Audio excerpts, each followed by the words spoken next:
It's 1986, 2 months prior to the investigation. A US customs agent enters a warehouse to investigate a report from an informant about a cult. Inside, he finds instructions on how to obtain children, how to impregnate females, documents relating to terrorism, explosives, and evasion of law enforcement. He also finds a fax order for the purchase of 2 children from Hong Kong arranged through the Chinese embassy, as well as many photos of abuse and rituals. These rituals contain robed adults and children performing blood sacrifices on various animals. The one common name amongst these documents is the Finders. The setting of the first scene is a local park in Tallahassee, Florida, where a concerned citizen had reported 2 well-dressed men, 6 children, and a blue candy van. The police had identified these men as Michael Houlihan and Douglas Ammerman. After questioning these men, the police found out that they were on a trip to Mexico to establish a school for gifted minors. The youngsters they had were dirty, disorientated, and covered with insect bites. When questioned by the arresting officers, they appeared to be confused and could not tell what was going on. As you can clearly tell, these cult members did not exactly hide their affiliation with the Finders, and they had a good reason for it. Soon after the kids had been taken into protective custody, the police department had received half a dozen phone calls threatening the youngsters. From that point on, they had understood that they were dealing with something else entirely. This resulted in multiple properties of the Finders being searched and their members interviewed. The search of these residential properties revealed that they had a substantial amount of computer equipment and documents containing illegal material.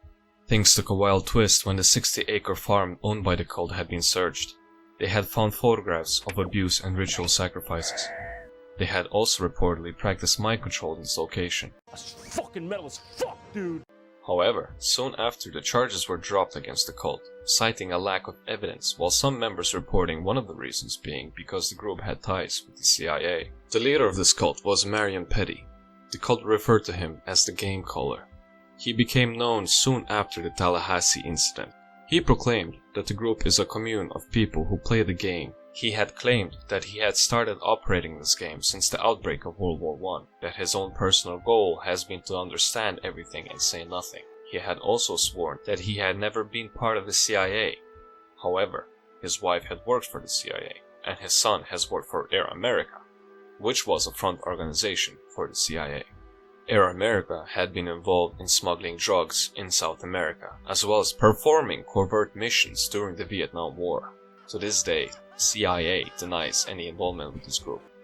Now that we have established who the Finders are, a commune of free-thinking futurists as they describe themselves, let us go into the activities that they had partaken in and let us see if they are truly a horrific cult or a group of hippies swept up in the 80s satanic panic. Exploring the declassified documents from the FBI regarding the Finders, we can look in detail at the shenanigans they have been involved in.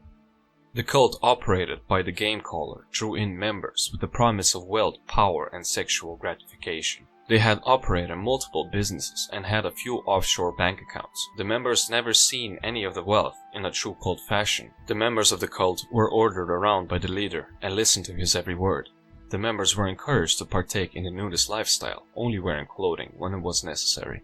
Children were brought up away from their mothers and were kept badly neglected, given a diet of fruit and raw vegetables. According to the members themselves, group sex had also been common amongst the cult, but during the interviews they had said that the cult had always been extremely careful not to have any children around during those times. The members were aggressively dissuaded against leaving through threats and physical and mental manipulation. In one case, a member of the cult named Barbara Sylvester Matea had wished to leave, therefore being physically restrained. Which was totally a dick move because she died from a burst appendix a few days later. Police had to come investigate. The members of the cult informed them that she did not seek medical attention due to religious reasons, and the case had been dropped. I'll admit it. I will eat my neighbors.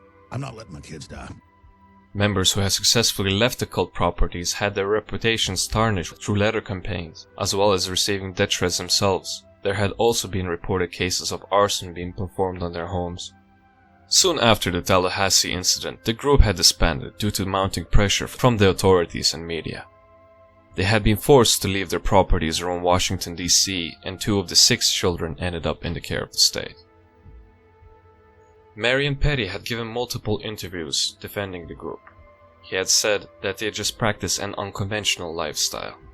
No more news came out about the group until the death of the game caller in 2004. In my own opinion, the Finders are a pretty shitty cult. On the murder scale, they're about a 1 out of 5. On the minor exploitation scale, they seem to be about a 4 out of 5. Even though it might just be speculation and rumors, as there has been no concrete proof of them actually doing the things they have been accused of. So guys, I would really appreciate any feedback on this video. This has been my first video and I seek to improve quite a bit. There will be a lot more cult videos in the future, and hopefully we'll get them to be a little bit more funny than this one.